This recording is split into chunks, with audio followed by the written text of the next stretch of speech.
Fala, meu lindo! Meu lindo, minha linda!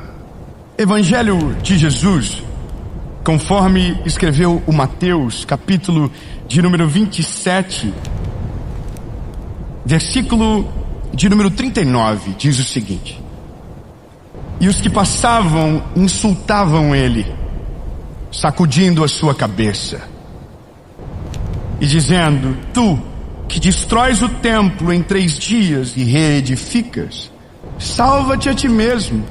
Se tu és o Filho de Deus, desce da cruz.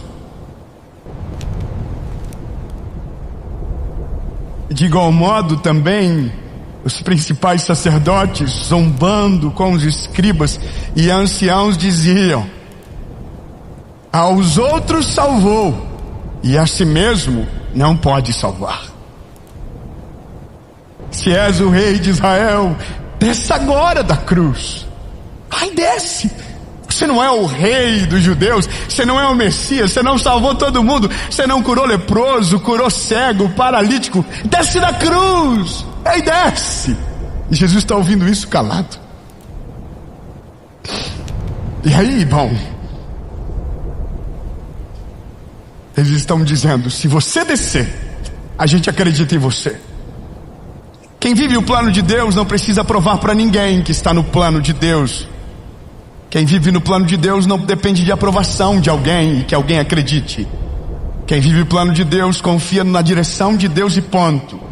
Então o que alguém diz não importa. O que alguém, sabe, a aprovação de alguém não muda o cenário do filme. Jesus está na cruz ouvindo tudo isso, sendo humilhado, zombado, envergonhado, chicoteado, machucado. Pediu água e deram vinagre. Humilharam aquele que curou leprosos, curou paralíticos, deu vida aos cegos, ressuscitou pessoas do mundo dos mortos. Lázaro estava morto 4 dias. Ele chegou e chamou Lázaro para fora. A mulher tinha um fluxo de sangue há 12 anos. Ele chegou e o fluxo de sangue cessou. Chamou ela de filha. A filha do Jairo morreu e ele ressuscitou. O cego Bartimeu não via e agora vê. Os 10 leprosos não eram acessíveis ao templo, não podiam porque eram impuros, e agora foram curados. O paralítico do tanque de Betesda, 38 anos, não conseguia andar. Jesus chegou e ele começou a andar. A mulher, sabe, a mulher do poço de Jacó, estava perdida e Jesus deu direção a ela. Ele curou, ele fez, multiplicou pão, peixe, fez tudo, vivendo o plano de Deus. E agora, esse homem que está na cruz, é esse homem que está todo manchado de sangue, é esse homem que está todo cortado de chicote, é esse homem, era o nosso Salvador. Eu não consigo falar disso sem me doer. Eu não consigo tentar imaginar isso sem saber que era inocente, completamente inocente, e agora está no meio de 2 ladrões. Era um homem que foi trocado por um bandido. Soltaram Barrabás e colocaram ele. Isso era um símbolo, era um sinal. Provavelmente pessoas que foram curadas por ele estão no meio da multidão dizendo: solta Barrabás. Só aguenta isso quem está vivendo um plano maior. Só sobrevive a isso quem sabe que Deus está fazendo algo maior. Só resiste quem sabe que Deus está no controle. Só aguenta quem entendeu que nem sempre o plano de Deus nos leva para um mar de rosas, mas às vezes ele nos leva para o meio de um deserto dolorido, mas porque o final será muito maior do que o começo. Só aguenta quem entendeu que Deus está no controle e ponto. É fácil? Não. Não é fácil. Dói demais, dói demais. Só que aí ainda há uma esperança. Qual é a esperança? Alguém vai tirá-lo da cruz.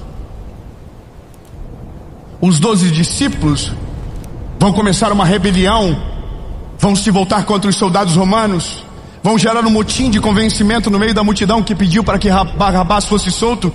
Mas a Bíblia diz que enquanto tudo isso está acontecendo, um discípulo está negando, o outro está recebendo 30 moedas de prata. Até quem era para estar junto está longe. Você entende a loucura do negócio? E Jesus está na cruz. Só que eu quero que você lembre, toda vez que eu falar uma coisa dolorida, diga, mas Deus tem um plano. Então eu vou falar de novo, Ele está na cruz. Pedro está negando Ele. O chicote está cantando. Quero vinagre ao invés de água. A situação da sua vida saiu do controle.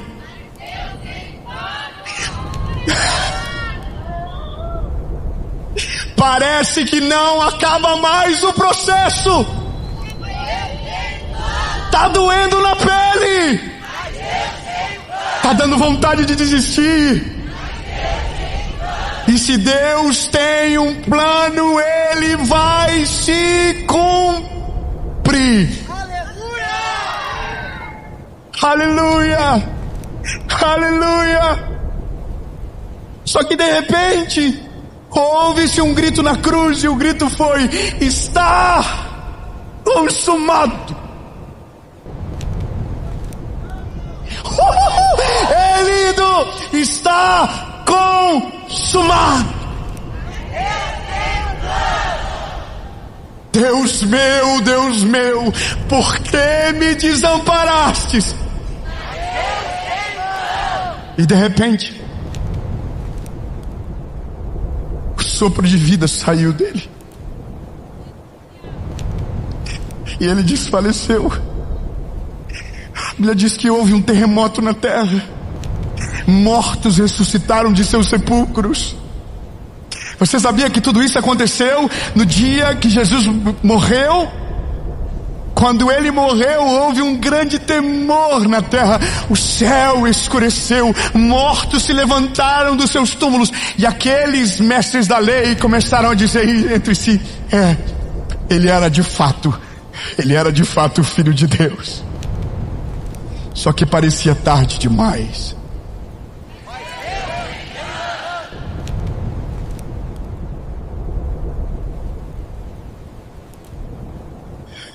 Você está pegando. José de Arimateia comprou um túmulo, entregou o túmulo dele, na verdade, da família, para Jesus.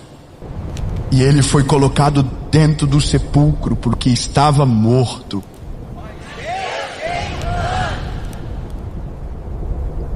Aparentemente não há mais o que fazer. Vamos mudar o argumento. A gente vai dizer: ainda é apenas sexta-feira. Sábado, ele ainda estava no sepulcro. Diga, ainda é sábado. Se tiver alguém desavisado perto de você, fala assim: domingo acontece um lance maravilhoso.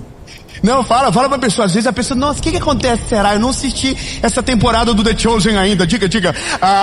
No terceiro dia aconteceu algo extraordinário.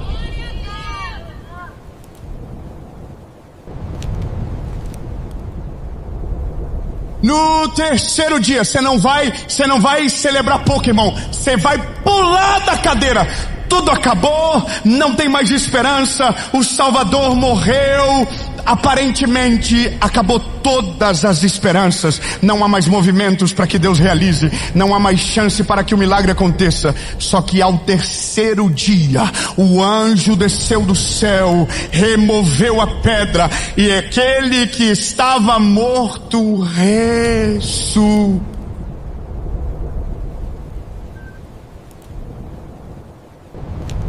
É isso!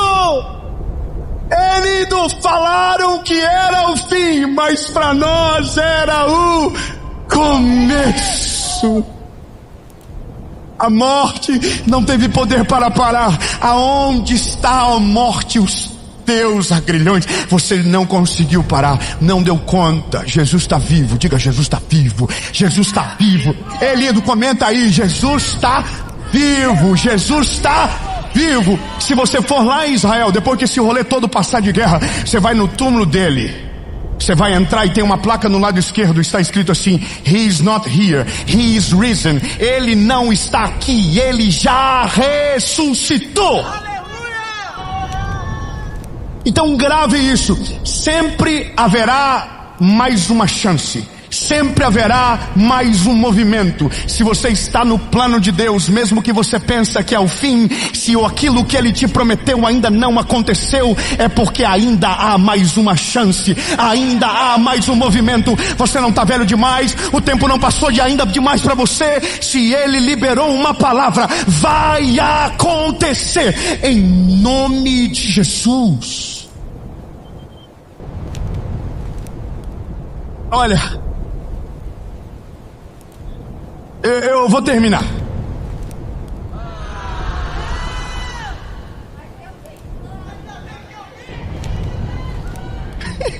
Eu achei estranho agora. Se Ele já ressuscitou, a mensagem já não precisa de mais argumento. Aí eu sei que você está pensando: nossa, mas Ele é o Filho de Deus, e eu? Porque aqueles que o reconheceram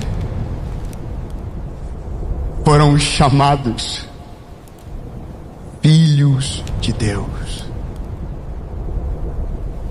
Fala pro irmãozinho perto de você, fala: você foi adotado. Sabe aquilo que a gente fala pro irmão mais velho, pro irmão mais novo? Você foi achado no lixo. Todo irmão mais velho já disse isso. Você foi achado no lixo, você foi adotado. Eu fui achado no lixo e eu fui adotado. Eu estava longe, eu estava sujo até o cabelo, eu não merecia Ele.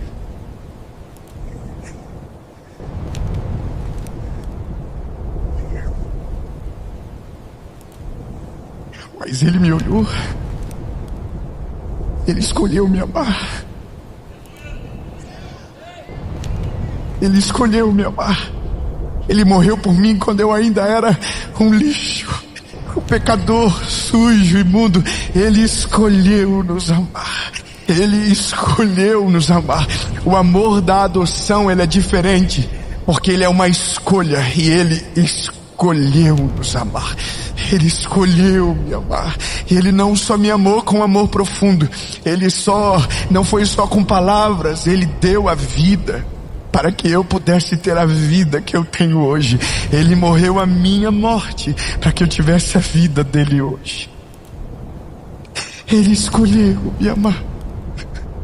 Eu não escolheria me amar, mas Ele escolheu me amar. Você não amaria você sabendo quem você é, mas Ele escolheu te amar e tem um plano com você. Ele tem um plano com você, e você acha que talvez não tem mais expectativa, mas eu quero que você saiba: sempre haverá mais um movimento de Deus. Existe uma obra de arte chamada Checkmate. É uma obra de arte que está em um desses museus da Europa, aonde na figura existe o homem e o diabo jogando xadrez. Nessa obra de arte, um anjo está olhando de maneira triste, porque aparentemente o diabo havia vencido e já não havia mais nenhum movimento para que o homem pudesse vencer aquela batalha. Mas um determinado dia, um dos maiores enxadristas do mundo, contemplando a obra, ficou paralisado na frente, em crise. O curador do museu chegou para ele e disse: o que foi que você está vendo? Ele disse: olha, ainda tem um movimento para o homem no xadrez. Não, você não pegou. Ei, quem desenhou pensou que não havia mais nenhum movimento. Quem viu aquela tela durante muito tempo acreditou que não havia mais nenhuma chance para o homem, e por isso havia uma desistência clara no olhar do homem. Só que o enxadrista olhou e disse: ainda há mais um movimento. Deixa eu falar uma coisa para você que pensa que não tem mais o que fazer. Deixa eu falar algo para você, para reacender a chama do teu coração, que acha que o tempo já passou demais para você e é tarde demais, não tem esperança, não tem mais chance. Ei, ainda há mais um movimento de Deus na sua história, e se Ele mover uma peça, Ele fará você vencer. Aleluia! Ainda há uma chance. A chance, eu me empolgo, desculpa. Acho que é que eu sei o que é uma segunda chance.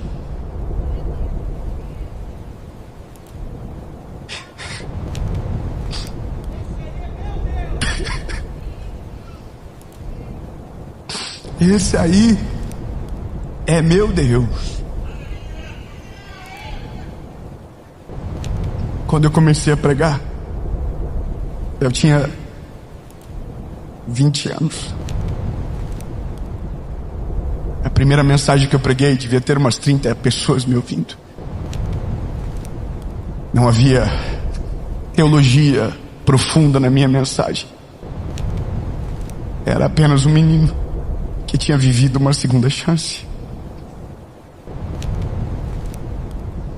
As minhas primeiras mensagens eram tão simples.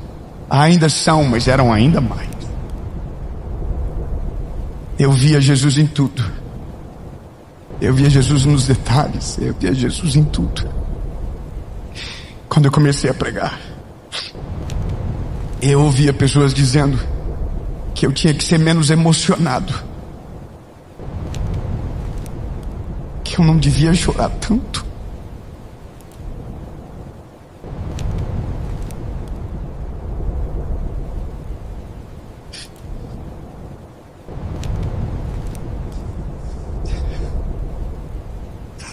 As pessoas falavam que eu precisava ser mais maduro na fé. Eu era muito menino.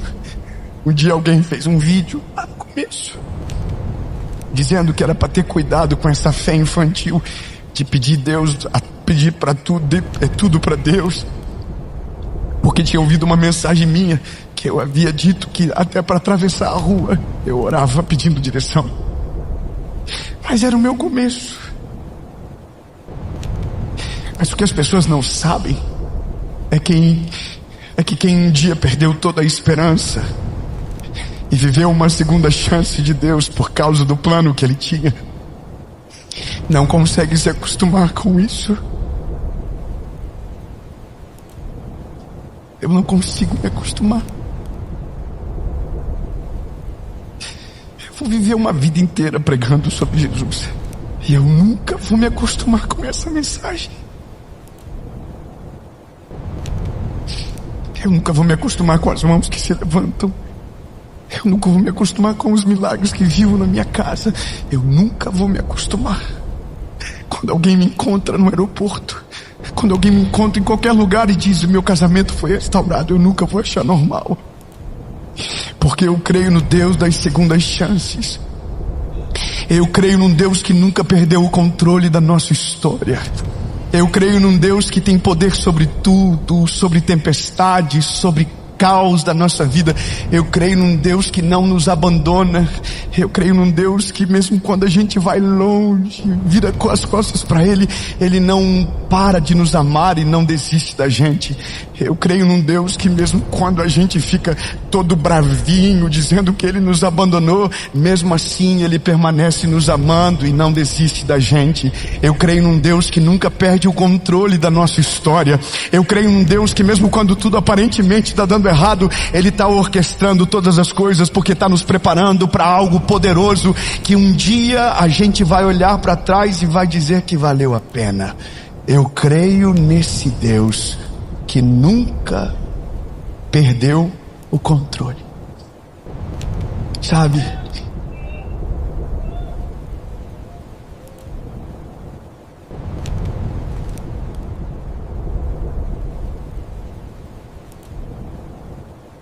Quando eu pego esse caderninho aqui para escrever uma série, Eu escrevo um monte de coisa que nunca falo aqui. Tá aqui, ó. Eu vou escrevendo. Ao longo dos dias que se passam, eu vou escrevendo no meu telefone. E no dia da gravação eu sempre paro e escrevo tanta coisa. Mas quando eu chego aqui, eu perco o controle.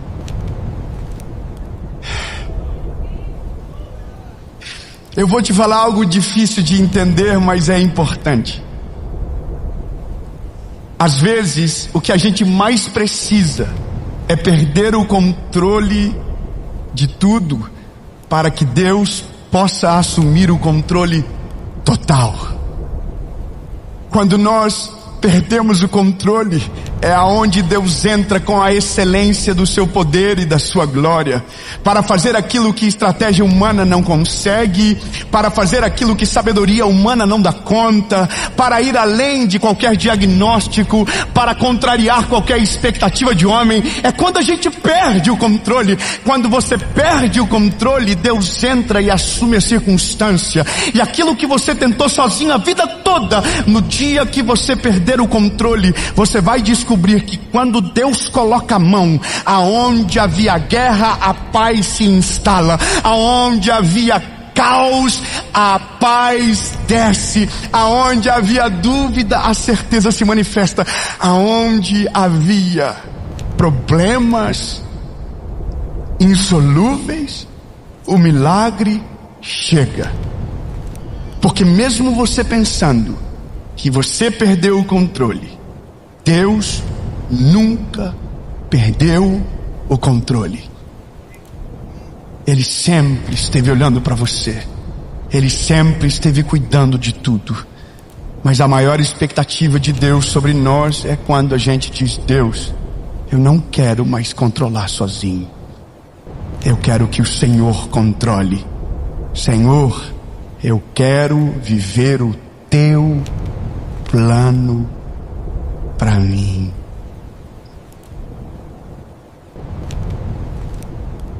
Aí a gente perde o controle. Escrevi tanta coisa linda aqui.